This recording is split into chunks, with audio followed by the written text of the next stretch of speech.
ഈ ഉഷ ടെലിഫോൺ ലൈനിൽ ഉണ്ട്. ശ്രീമതി ഉഷ, താങ്കളെപ്പോലുള്ളവർ വർഷങ്ങൾക്ക് മുമ്പ് പറഞ്ഞു വെച്ച കാര്യങ്ങൾ അന്ന് പബ്ലിക്കായി പറയാൻ ആരും തന്നെ ധൈര്യം കാണിച്ചിരുന്നില്ല. പല അവസരങ്ങളും അവർക്ക് നിഷേധിക്കപ്പെടുന്നു. പക്ഷേ അത്തരം അല്ലെങ്കിൽ അതിലേറെ തിക്താനുഭവങ്ങളായിരിക്കണം ഹേമ കമ്മിറ്റി റിപ്പോർട്ടിൽ ഉള്ളത് എന്നാണ് മനസ്സിലാക്കേണ്ടത്. ആ കമ്മിറ്റി റിപ്പോർട്ടിന്റെ പൂർണ്ണമായ ഉള്ളടക്കം അത് ആരൊക്കെയാണ് ഉന്നയിച്ചത്? ആക്ഷേപങ്ങൾ ഒരു പരിധിവരെ അറിയാമെങ്കിൽ പോലും ആരൊക്കെ നേരിട്ടു, ആർക്കെതിരെ എന്നതൊന്നും ഇപ്പോഴും അറിയില്ല. ഇപ്പോഴിതാ കോടതിയുടെ ഭാഗത്ത് നിന്ന് ഇടപെടൽ ഉണ്ടാകുന്നു. കോടതി സർക്കാരിനോട് ചോദിക്കുന്നു, എന്തുകൊണ്ട് ഇത്രമേൽ ഗൗരവമായ ഒരു റിപ്പോർട്ട് മുന്നിലെത്തിയിട്ട് നടപടി സ്വീകരിച്ചില്ല എന്നുള്ളത്. ആ ചോദ്യത്തെ താങ്കൾ എങ്ങനെയാണ് കാണുന്നത്? ഇങ്ങനെയൊരു റിപ്പോർട്ട് മുന്നിലെത്തിയാൽ അടിയന്തരമായി ഇടപെടേണ്ട ഗൗരവ സ്വഭാവമുണ്ട് എന്ന് താങ്കൾക്ക് തോന്നുന്നുണ്ടോ? അല്ല, അതിന്റെ ഇത്രയും നാളിത് എന്തുകൊണ്ട് വന്നില്ല എന്നുള്ളതിന്റെ കാരണങ്ങളൊക്കെ സർക്കാർ, അതിന്റെ ഉത്തരവാദിത്തപ്പെട്ട ആൾക്കാരാണ് അതിന് മറുപടി പറയേണ്ടത്. എനിക്കതിന്റെ നിയമവശങ്ങളോ ഒന്നും എനിക്കറിയില്ല. പിന്നെ ഇത്തരം കാര്യം, ഈ ഒരു കമ്മിറ്റി തന്നെ നമ്മുടെ ഈ സർക്കാരാണ് ഇത്രയും കാലമായിട്ട് ഇവിടെ നടത്തുന്ന ചൂഷണങ്ങൾ നടന്നിട്ട് എത്രയോ പേര് മിണ്ടാതെയും അത് പുറത്ത് പറയാൻ പറ്റാതെയും പരാതി കൊടുക്കാൻ ഒരു മാർഗവും ഇല്ലാതിരുന്ന ഒരു സാഹചര്യത്തിലാണല്ലോ നമുക്ക് ഇങ്ങനെ കുറച്ച് പെൺകുട്ടികള് WCC പോലെയുള്ള ഒരു സംഘടന ഉണ്ടാക്കുകയും ഈ സംഘടന അവര് ഇതുപോലെ അക്രമങ്ങൾ ഇവിടെ നടക്കുന്നുവെന്ന് സർക്കാരിനെ അറിയിക്കുകയും അതിന് പകരം അതെന്താണെന്ന് അറിയാൻ വേണ്ടിയിട്ട് അവർ പറഞ്ഞതിന്റെ അടിസ്ഥാനത്തിലാണല്ലോ സർക്കാർ ഇങ്ങനെ ഒരു കമ്മിറ്റി ഉണ്ടാക്കി. ആ വലിയ ഒരു എന്താ പറയാ, ശാരദ മാമും അത്ര സീനിയർ ആയിട്ടുള്ള ആൾക്കാരും മജിസ്ട്രേറ്റ് ആയിട്ടുള്ള നമ്മുടെ ഹേമ മാഡം ഇവരെയൊക്കെ ഉൾപ്പെടുത്തിക്കൊണ്ട് ഒരു കമ്മിറ്റി ഉണ്ടാക്കി.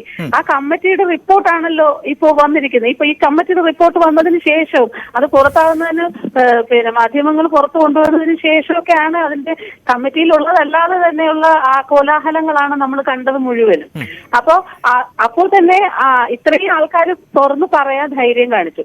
അതൊക്കെ ഈ ഒരു കമ്മിറ്റി ഇങ്ങനെ ഒരു നല്ല വലിയ കാര്യം ചെയ്തതുകൊണ്ടാണ് ഇങ്ങനെ ഉണ്ടായത് എന്നുള്ളതാണ് എന്റെ ഒരു വിശ്വാസം. അതിൽ ഒരു എതിരഭിപ്രായവുമില്ല. ഒരു സംസ്ഥാനത്ത് പോലും, ഇന്ത്യയിലെ ഒരു സംസ്ഥാനം, ലോകത്തെവിടെ ഇങ്ങനെ ഒരു കാര്യം നടന്നിട്ടില്ല. ഈ തമിഴ്നാട്ടിലും കർണാടകയിലും തെലുങ്ക് എല്ലാ ലാംഗ്വേജിലും ഇത്തരം കാര്യങ്ങളൊക്കെ ഉണ്ടാവുന്നുണ്ടെന്നുള്ളത് നമുക്ക് നേരത്തെ കേട്ടറിവുള്ളതാണ്. അപ്പൊ ഇപ്പൊ പോലും ഈ ഹേമ കമ്മിറ്റിയുടെ മോഡൽ കന്നഡയിൽ ഉണ്ടാക്കുന്നു, ഒരു കമ്മിറ്റി ഉണ്ടാക്കുന്നു. തമിഴ്നാട്ടിൽ പോലും ഇപ്പോഴാണ് അതിന്റെ ഒരു ധൈര്യം വന്നിട്ട് അവിടെ ചില തീരുമാനങ്ങളൊക്കെ എടുക്കുകയും എല്ലാം വന്നത് എല്ലാം ഹേമ കമ്മിറ്റിയുടെ റിപ്പോർട്ട്. അപ്പൊ നമ്മൾ നമ്മുടെ സർക്കാരിനെ അഭിനന്ദിക്കുകയല്ലേ വേണ്ടത്? ഒരു കമ്മിറ്റി കൊണ്ടുവന്നതിന് അഭിനന്ദിക്കുക. ഇത്രയും നാളും പിന്നെ ഇതിനകത്ത് മൊഴി കൊടുത്തിട്ടുള്ള പെൺകുട്ടികൾ തന്നെ പറഞ്ഞിരിക്കുകയാണെന്നാണ് എന്റെ ഒരു വിശ്വാസം. എന്റെ അറിവും നമ്മുടെ സാംസ്കാരിക വകുപ്പ് മന്ത്രിയും വ്യക്തമായിട്ട് അത് പറഞ്ഞിട്ടുള്ളതാണ്. ഇതിൽ പറഞ്ഞിരിക്കുന്ന മൊഴി കൊടുത്തിട്ടുള്ള ഇരകൾ തന്നെ ഇത് പുറത്ത് പറയരുത്. അതാണ് എനിക്കും ഒരു ദുരൂഹത. അവരുടെ ഒരു WCC അല്ലെ ഇത് നിയമ നടപടിക്ക് പോകേണ്ടതും. അവരാണിത് സ്ട്രോങ് ആയിട്ട് ഇങ്ങനെ ഒരു കാര്യത്തിന് വേണ്ടി മുന്നിട്ടിറങ്ങിയത്. അപ്പൊ അവർ തന്നെയാണ് ആരെ ചോദ്യം ചെയ്യണമെന്നുണ്ടെങ്കിലും എന്ത് ചെയ്യണമെന്നുണ്ടെങ്കിലും അവർ തന്നെ മുന്നിട്ട് അവരെന്തുകൊണ്ട് ഈ 4 വർഷം മിണ്ടിയില്ല? ഇപ്പൊ ഞാനൊരു പരാതി ആർക്കെങ്കിലും കൊടുത്തിട്ടുണ്ടെങ്കിൽ സർക്കാരിനോടോ അല്ലെങ്കിൽ പോലീസിനോടോ കോടതിയോടോ എവിടെയാണെങ്കിലും ഞാനൊരു പരാതി കൊടുത്തിട്ടുണ്ടെങ്കിൽ ഞാനല്ലേ അത് ഫോളോ അപ്പ് ചെയ്യേണ്ടത്? എനിക്ക് നീതി കിട്ടേണ്ടത് എന്റെ ആവശ്യമല്ലേ? അല്ലെങ്കിൽ എന്നെ പോലെയുള്ള സ്ത്രീകളുടെ ആവശ്യമാണെന്ന് ബോധ്യമുള്ളിടത്തോളം കാലം ഞാനല്ലേ അതിന് മുന്നിട്ടിറങ്ങേണ്ടത്? എന്തുകൊണ്ട് അവരിത് ഫോളോ അപ്പ് ചെയ്തില്ല? അവരോട് ചോദിച്ചു, നിങ്ങൾ എന്തുകൊണ്ട് ഇത് ഫോളോ അപ്പ് ചെയ്തില്ല? നിയമം വേണം, നടപടി എടുക്കണം, കേസ് എടുക്കണം എന്ന് അവർ. ഈ വിഷയം ഇപ്പോൾ കോടതിയുടെ മുന്നിൽ എത്തി നിൽക്കുന്നു. ഇതിലുണ്ടാകുന്ന ഒരു പ്രശ്നം താങ്കൾ സൂചിപ്പിച്ചതുപോലെ സർക്കാർ കാണിച്ച ആർജവം, അതായത് ഇങ്ങനെ ഒരു റിപ്പോർട്ട് തയ്യാറാക്കാൻ ഒരു കമ്മിറ്റി രൂപീകരിക്കുന്നു, അത് സ്വാഗതാർഹമാണ്. ആ കമ്മിറ്റി റിപ്പോർട്ട് സമർപ്പിച്ചു എന്നതും സ്വാഗതാർഹമാണ്. കോടതിയുടെ ഭാഗത്ത് നിന്നുണ്ടാകുന്ന 1-2 ചോദ്യങ്ങൾ എന്നത്, ഈ റിപ്പോർട്ട് സമർപ്പിച്ചതിന് ശേഷം എന്തുകൊണ്ട് 4-4.5 വർഷമായി ഒരു നടപടിയും സർക്കാരിന്റെ ഭാഗത്ത് നിന്നുണ്ടായില്ല എന്നുള്ളതാണ്. ഇപ്പോൾ താങ്കൾ തന്നെ സജീവമായി ചർച്ചകളിൽ പങ്കെടുക്കുന്ന ഒരാളാണ്. അതിന് കാരണം തന്നെ വിവരാവകാശ നിയമപ്രകാരം മാധ്യമപ്രവർത്തകർ ഉൾപ്പെടെ ഈ ഹേമ കമ്മിറ്റി റിപ്പോർട്ടിന്റെ ഉള്ളടക്കം എന്ത് എന്ന് ആരായുന്നു.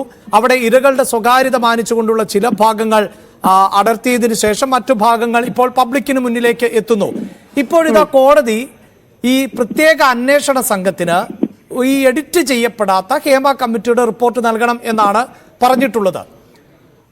അതേസമയം നമുക്കറിയാമല്ലോ, സർക്കാരിന് മുന്നിലുള്ള ഒരു വെല്ലുവിളി എന്നത് ഇതിൽ പരാതിക്കാരില്ല, രേഖാമൂലം പരാതി എഴുതി ആരും നൽകുന്നില്ല എന്നുള്ളതാണ്. പക്ഷേ ഇപ്പോഴിതാ അന്വേഷണ സമിതിക്ക് ഈ റിപ്പോർട്ട് അനുസരിച്ച് മുന്നോട്ട് പോകാൻ പറ്റും. ആ റിപ്പോർട്ടിൽ ആർക്കെതിരെ എന്തൊക്കെ പരാതികൾ പറഞ്ഞിട്ടുണ്ട് എന്നതാണ് ഇനി പരിശോധിക്കാൻ സാധിക്കുക. അതിനുള്ള അവസരമാണ് കോടതി ഒരുക്കി നൽകുന്നത്.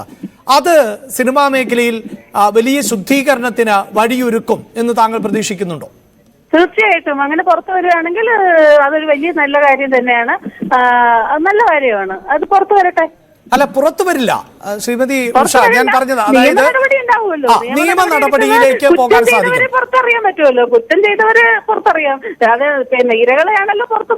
അതെ അതെ, വരട്ടെ വരട്ടെ വരട്ടെ. ആ നിലയിൽ താങ്കൾ ഈ കോടതിയുടെ നീക്കത്തെ സ്വാഗതം ചെയ്യുകയാണ്? തീർച്ചയായിട്ടും തീർച്ചയായിട്ടും കോടതിയുടെ നീക്കത്തെ സ്വാഗതം ചെയ്യുന്നതൊന്നും ഞാൻ ആദ്യമേ പറഞ്ഞു, എനിക്ക് നിയമപരമായിട്ടുള്ള കാര്യങ്ങളൊന്നും അറിയില്ല, ഞാൻ കണ്ടിട്ടുമില്ല. ഞാൻ പുറത്താണുള്ളത്. എന്നെ വിളിച്ച് ഞാൻ അറിയില്ല, എനിക്ക് എന്താണ് സംഭവിച്ചത് ഒന്നും എനിക്കറിയാം. നിങ്ങൾ പറഞ്ഞിട്ടുള്ള അറിവേ ഉള്ളൂ. അപ്പൊ എന്തായാലും ഇത് പിന്നെ എന്താ പറയാ, ഞാൻ അന്നും പറഞ്ഞത് ഹേമ കമ്മിറ്റിയുടെ റിപ്പോർട്ട് ഉള്ള കുട്ടികൾ ധൈര്യമായിട്ട് അവര് കേസ് കൊടുക്കാൻ തയ്യാറാവണോ എന്നാണ് പറഞ്ഞത്. അവർ പരാതി കൊടുക്കാൻ തയ്യാറാവണം. ആരാണെങ്കിലും എന്താണ്, തെറ്റ് ചെയ്തവർ ആരാണെങ്കിലും ശിക്ഷിക്കപ്പെടണം.